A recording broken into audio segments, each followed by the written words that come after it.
Hey everybody, it's your pal Drew Dracy. It is Saturday, December 7th, at least according to my Hans Gruber falling from the Nakatomi building advent calendar. And sooner around the bend is going to be the holidays and the new year. And it's going to be 2025. Ooh, lordy loo. Wow. Anyway, so let's get to some good comics. Brave and the Bold, Batman. I've mentioned this more than once that that's probably the only book I would buy. I was a Marvel zombie, but I did like team up books, and I liked Batman. I always loved Jim Apato's work, and it was very consistent. And the other titles had moments of greatness that kind of came in and out, but I've just, there we go. But this is perfect. This was a great series for like comics without a home. Like there was no Metal Men comic at the time, no Green Arrow comic, so you'd see these guys and Mr. Miracle and stuff like that. Like a lot of cool pairings. So to this, Bob Haney, the usual writer, and Jim Aparo, the usual artist, and he is the letterer. It doesn't mention it, but he's lettered his own stuff, and it's perfect. He'd be a great letterer if he was just a letterer, but he makes the imagery work that much better because he's incorporating and considering where the lettering goes to. What's interesting about this is it says published monthly, with the exception of January, March, June, August, and I'd forgotten about that. That happened with some books, both Marvel and DC, so it gives you the deception that it's monthly, but it's not really. So, who knows why? Well, probably because those other months they trade off with another new book to kind of hook people on. Who knows? Starts right off the bat with Bruce Wayne. What? You're insane. This is my building. It was yours, Wayne, illegally. Now it belongs to its rightful owner. Call me Jason Morgan, sole heir of the late beloved father, Dr. Thaddeus Morgan. Get out. And this is actually continued from last issue. Bruce Wayne, humiliated, tossed out on his well-tailored trousers from his own office. Why? All frantic, brave, and bold ones will recall from the previous issue. I gotta say this. It's a lot of words.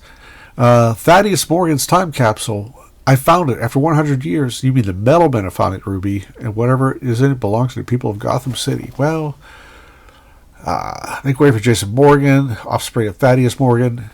And the real one shows up. Long story. It's real complicated, but I can't account for the second creature, Batman, but this one was a robot made recently, too. So the other must be Dr. Morgan's creation from a century ago. So a lot goes on. This will names Jason Morgan sole heir to Thaddeus Morgan's estate. That's ridiculous, Your Honor. That murderous freak isn't even human. Now, here's the thing, though. If he's there representing Bruce Wayne, then you get to ask questions. But Bob Haney had a very refreshing, just standalone storyline. His way of writing, it's like there are no other Batman books, no other Green Arrow books. So, like almost every issue is like a new issue. So, I love that. Cap. Batman falls, and he is rescued by the Metal Men. There's Lead. There's Mercury working the controls. So cool. And he ends up in an elevator where there is a python. It just so happens. Like stories like these, you just kind of go along with it. You don't, you can be snarky about it, which I oft-times am. But Green Arrow shoots an arrow that turns into a hang glider. And here's something interesting, is that, and you would never imagine it today, it's like, a good idea for a song, Batman. I got a feeling I'm falling. Always a joker. How did you happen to be here? I was working for Doc Magnus. I heard he was in town, and I wanted to test some new arrow designs. So it's like they're partners in the Justice League, and they're actually smiling. It's hard to see if Batman is because the printing's a bit off. But yeah, in other words, Marvel would always do the opposite. They would have, like, it was an issue with Daredevil early on in Marvel 2-in-1. Marvel Team Up, where out of the blue, just because Daredevil trips Spider-Man en route to capturing a bad guy. They get into a fight that was like obligatory for a while. And then it's sort of a thing Marvel characters were known for a long time. But, they kind of skip that and get right to the story.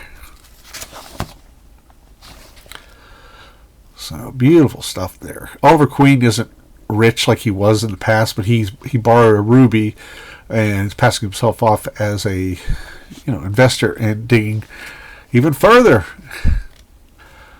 You own the land where the time capsule is excavated. I am convinced there is more buried treasure there. Historical treasures that are worth a fortune. So it's done. Oh, have any of you seen this in the mid-70s? I did.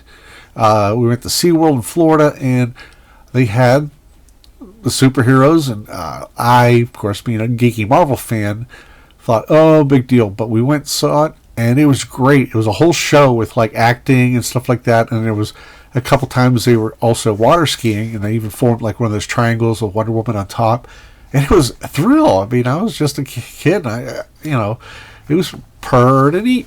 So if any of you have seen that, please leave comments below, but I have really fond memories of it. Mr. Miracle, beautiful, beautiful.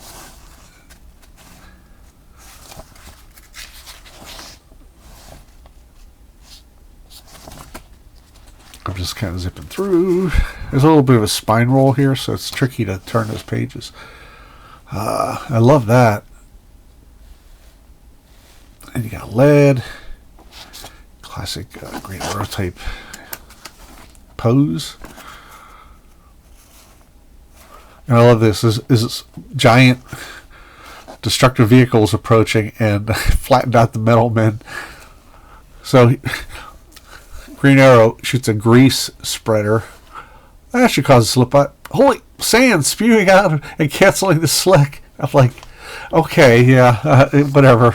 And not only that, it's kind of too big to really. It would probably slip into stay in place, if anything. Who knows? Doesn't matter. It's fun. Fun. Totally dig it. Okay, now we go to Arrgh, which was a short-lived series. In the mid-70s, they were trying to, Marvel in particular, was trying to bring back humor comics, because DC had a couple of them that were doing okay, although they had the advantage of Sergio Aragones doing some of the stories, because he was both a Mad contributor and a DC contributor, and he could work. By the time I said that sentence, he probably would have like 24 cartoons done, all of them hilarious. That's how cool he was. I think he's still with us. I hope so. Arrgh, they had also Crazy Magazine, which initially reprinted the late 60s Not Brand Eck parody comic, but eventually became a magazine in competition with Mad and Crazy Magazine. And it actually lasted like a decade, which was pretty cool, considering they were third. And, it's I guess there was a lot of room for humor magazines at the time. So there's no corner box because there's no ongoing character. So this here is all new material. Excuse me. The opening story is new material. And I was delighted when I got this. It's out of the old dollar box at Dave's Comics in Fayetteville. Written by Jack Younger. I have never heard of his name before. If you have, please let me know below. I could just Wikipedia a lot of this stuff, but that takes the fun out of it. I'd rather have a conversation with anybody watching this channel. And Jerry Grandinetti I've heard of before. It's inked by Frank Springer. What really gets me excited about this art is that it's almost like Will Elder, or it's Bernard Krigstein, who seems to be a strong influence. And, I mean, it's funny. It's like when you're a kid, when you're a certain age where you read magazine, it's hilarious until you like hit puberty and you discover cars and girls, stuff like that. But man, look at that, the rendering on his faces. That's spectacular. It does put me in mind of Kurtzman and but Krigstein as well. And I love that middle panel with the eye to the left of us, that shading. Dang.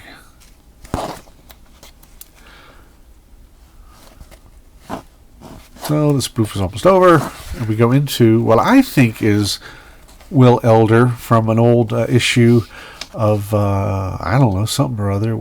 Couldn't have been Mad Magazine. It might have been one of the many. They tried to copy a few of these when Mad Magazine was just a comic book. I don't know. If you know this, you tell me. Because back then they didn't do as many credits, and a lot of times with artists like this, the art pretty much explains all the how who you're getting into, because you can tell the art distinctively. I'm pretty sure that is I can't think of his name. Will Elder. Is that his name? I think that's somebody else. The guy who did Hey Look. I wish I could think of that. I think that's him. I'll correct myself in a minute. Please let me know below, because I'd rather just, like I said, I want to keep going. Strikeback. You're like, what's this? Well, if you like Kevin McGuire, and who doesn't, this is essential reading. It was originally published by Image Comics. A lot of people know Kevin McGuire came to prominence in the very first issue of Justice League reboot in 1987 with J.M. DeMatteis and Keith Giffen doing the layouts as well as co-plotting. That lasted several years, and then Kevin McGuire jumped over to Marvel and did The Adventures of Captain America. It was a 4-issue series that had 48 pages each, and it came out around 1990. And for whatever reason, Kevin only got to do 3 out of the 4 issues, and I think that had to do with Cap's 50th anniversary was 1990, so I think they just had to get it out there. I don't know. So, Strikeback. What happened was Image Comics, the guys who left Marvel to form their own company and make some moolah, actually even more moolah, they started stealing a lot of artists and creators from different companies, and one of them was Kevin McGuire. I don't know Jonathan Peterson, the writer. I know Steve Oliff, though. Steve Oliff, man, he really made a big splash at the beginning. I had a previous episode on my other channel that I'll have in the link below. I'll have a link below. The Hulk magazine went from black and white for 9 issues to full color, and even then it was okay. But 3 or 4 issues into it, this guy Steve Oliff came along and brushed the ant away. He came along and wowed everybody. He was doing both Moon Knight with a young Bill Sienkiewicz and the main storyline, which I think was Ron Wilson. It was just explosion of color like you've always wanted to see since you were a kid. Nowadays kids are so used to fancy color, but hey, I'm a Cro-Mag, what can I say? So Strikeback, McGuire was stolen from Image. Correction, Image stole McGuire. And but you're saying, Drew, that's Bravura. What is that? Well, I think 2 or 3 of the issues of Strikeback that came out by Image Comics, I think for whatever reason, the last 2 issues didn't come out. It was originally 1 of 5, and now it's expanded to 1 of 6. And it just dropped off the face of the earth for a while, which is a shame because I was enjoying it. But First Savage, Yet Sensitive issue. Whatever reason, there was a Image wasn't going to publish it, or he didn't want to go to Image anymore, but Malibu, flush with money from the Image guys, they would distribute and print all the Image books. They had their own Valiant Universe, they had the Ultraverse, and they were flush with money. And then they came up with Bravura, which was similar to Image, maybe not as big as far as sales, but it came out and they had like legends that were like Jim Starlin, Walt Simonson, and Howard Chaykin, and quite a few others. So they reprinted this issue, and then they finally did all the issues that came out. So this guy here at Midnight Devil, he could probably star in his own series, because just on the look, good gosh. We start off with Rascal and Nikki, and I love the name Rascal. He's got this really wild scarf that does anything. You'll see why. So, 25 years old, a whole quarter of a century. Hey, don't rush it, pal. Still got 5 more minutes. Man, look at that.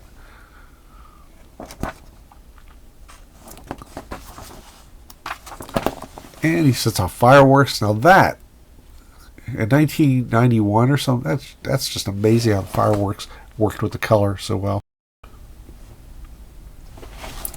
So, Rascal sees something. He's like, that's weird. That doesn't seem right. I didn't pay for that. Oh, no. Boom. Or woof. Rascal. He falls. And he throws his scarf. And it turns into a rope ladder. Which is brilliant. I love it. I love it. I love it. Genius. So this scarf can turn it anything he wants it to.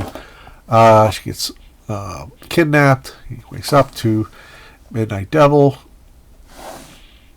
Get that kabuki look to him. Oh, there's that Starlin book I was talking about. Breed is really good.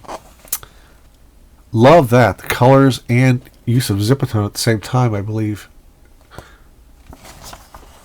Really, really neat.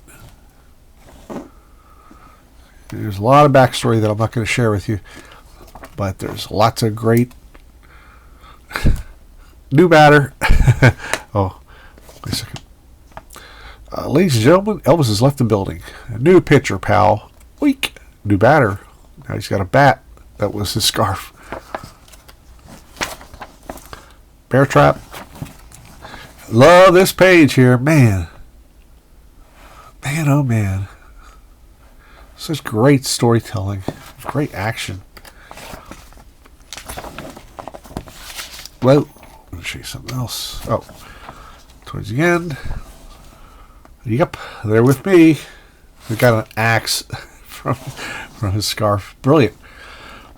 Next bone-breaking, spleen-rupturing issue. Lots of guys in really weird outfits punching and kicking each other into submission. Don't miss it. Tell your friends. That's like the best send-off. I love it. So damn cool. Okay, Amazing Spider-Man. Looks very Romita here, but it's actually Tom Morgan, who was one of, inked by regular inker Joe Rubinstein. Tom Morgan was one of Romita's Raiders, which was a project that got started in, I think, the mid-'80s, and it was it was John Romita, as art director, took a bunch of young talents in and showed them the ropes with production and everything, and most of them graduated to being full-fledged comic book artists or colorists or letterers, or just all the different disciplines. So he still does. He does incredible commissions. He could do Gene Cole. He could do John Buscema. He could do Sal Buscema. He could do just so many. John Romita. That face looks so Romita. And okay, here's what I'm going to add as my little caveat. If that's the right term. Beautifully written by Tom DeFalco and co-plotted by Ron Frenz, inked by Brett Breeding. Just a perfect team.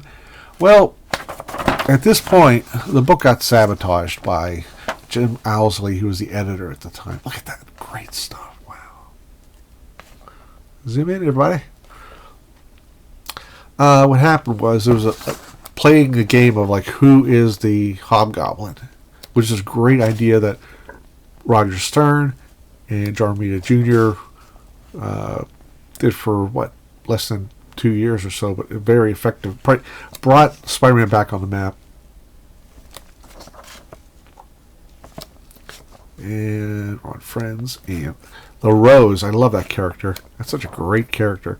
Arrgh, the human flies escaped. Your fly's open. He has his other Spider-Man uniform.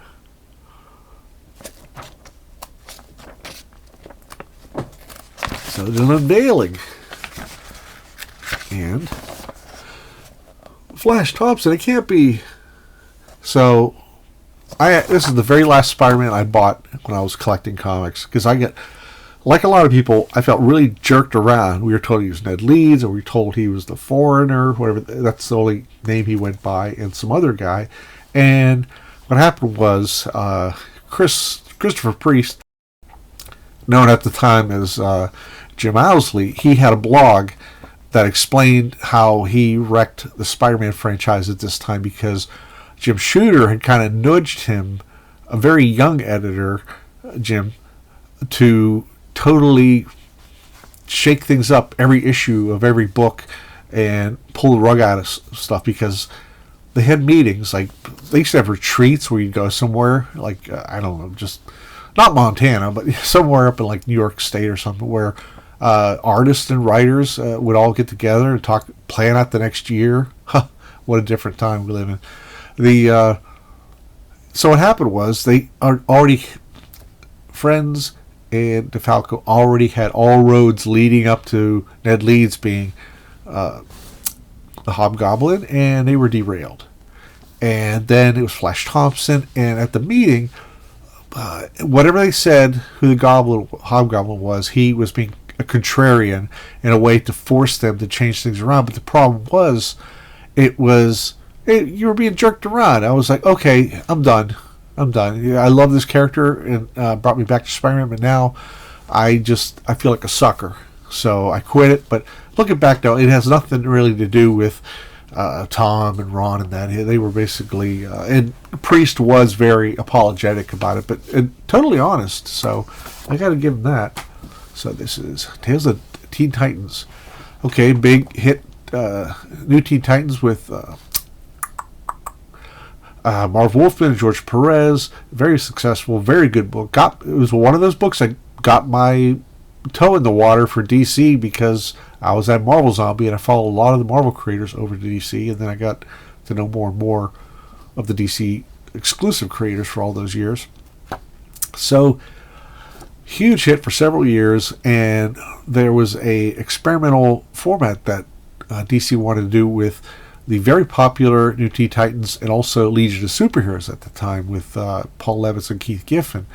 They decided to do what was called like a hardcover, softcover format. And it took forever for fans like me and others to fully understand it, but what would happen is they would have two simultaneous Teen Titan books. One would be a new number one that had Baxter paper, like really strong paper and strong quality printing and coloring and such. So George Perez did that. But that would be reprinted a year later in the newsstand edition that was continuing the number of the original New Teen Titans, called Tales of the Teen Titans, to avoid confusion. But after a year, then this would be redundant, but it was going to the newsstands. So for anybody who couldn't get the book, so it was a real interesting thing to kind of plan a year ahead and somehow make this other book still matter. And they did a good job of it. They had a story with, I think, the Hive, and they had, not the Hives, my favorite Swedish rock and roll band, and he had a story with Aqualad, yeah, and his girlfriend Tula, was that her name? I don't remember. So, and what happened was Perez left to do the Baxter book. Then he, after like issue 8 or 9, I think he left to get ready to do Wonder Woman, what he wrote and drew and did the post Crisis on Infinite Earths era. Did the relaunch of Wonder Woman. It was just brilliant. It was probably the best Wonder Woman had sold for a lot of years. So after they said, "Oh, what are we going to do? We need somebody else." So Jose Luis Garcia Lopez did some rare interior art in the '80s for several issues, just out of this world. I have another episode where I do cover one of those issues, but after he left, Eduardo Barreto took over and did a fantastic job also. And this cover is a new one for this issue only, I think. No. Kevin Maguire and Terry Austin. I got the ink Kevin Maguire on a Justice League, what was it? JLA Secret Files around 2000, and it was Kevin Maguire, and I inked it, and it was that era from 1987, so I was really thrilled to do that, and it was so much fun. So, but on the inside here, we got Marv and Eduardo Barreto, inked by longtime inker Romeo Tangel. How do you say it? I don't know how you say it, and I apologize, because he's one of those legends that doesn't get the love and the fuss that a lot of other people do. Oh, goodness me. Why can't I zoom in on there? There we go. My apologies. Cheshire, very popular character, created by Wolfman, and I think Perez, yeah. Good stuff. I think like Barretto's really bringing it. And I love this lineup. It's so weird because Robin grew up to be Nightwing, left the Teen Titans, and a couple other changes, like Cyborg and Starfire were off with their own stories. Especially Starfire, she was literally off world. She was in an arranged marriage to keep the peace between her planet and another one. So, Speedy had been around for a while, who was Green Arrow's sidekick all these years. And I've always been a sucker for archers. I just think they're cool.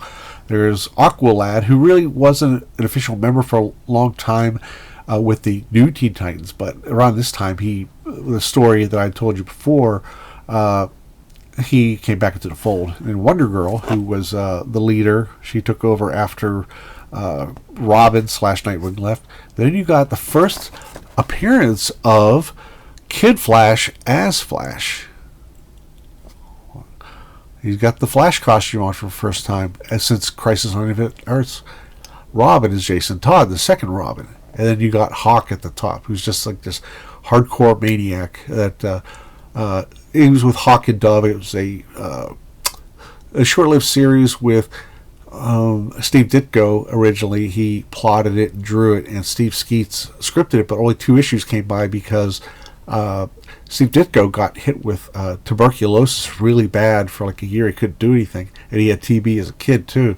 So anyway, Gil Kane finished out the issues magnificently, but only lasted 6 issues. So Hawk and Dove, Hawk was just, it was very much like the terms they were using during the Vietnam War, like people who wanted war were hawkish, and ones who wanted to stop it were doves. It was the terms of the times.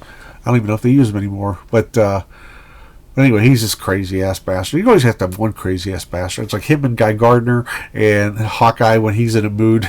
They'd be a lot of fun on a long cross-country trip. Bitching about everything. Oh, I love that inset there. Oh, yeah, it's cool. And what's neat is it's like almost red and white exclusively on their costumes. A year after this, less than a year after this, the Flash would be revived. First #1 in 60 years or whatever. Written by Mike Barron and penciled by Jackson Geiss, aka Butch Geiss. So this was like DC in flux. Man, I love that panel. Her body language is just saying everything, and the rest are trying to, like, oh boy, like a sense of doubt, but without being over the top. And he's got a lot. I think Barretto actually worked with Jose Luis Garcia Lopez because he really picked up a lot of that style. So beautiful stuff. So anyway. That's all. Hope you enjoyed it. And I went over long, but I had a lot of back matter here. Anyway, have a great day.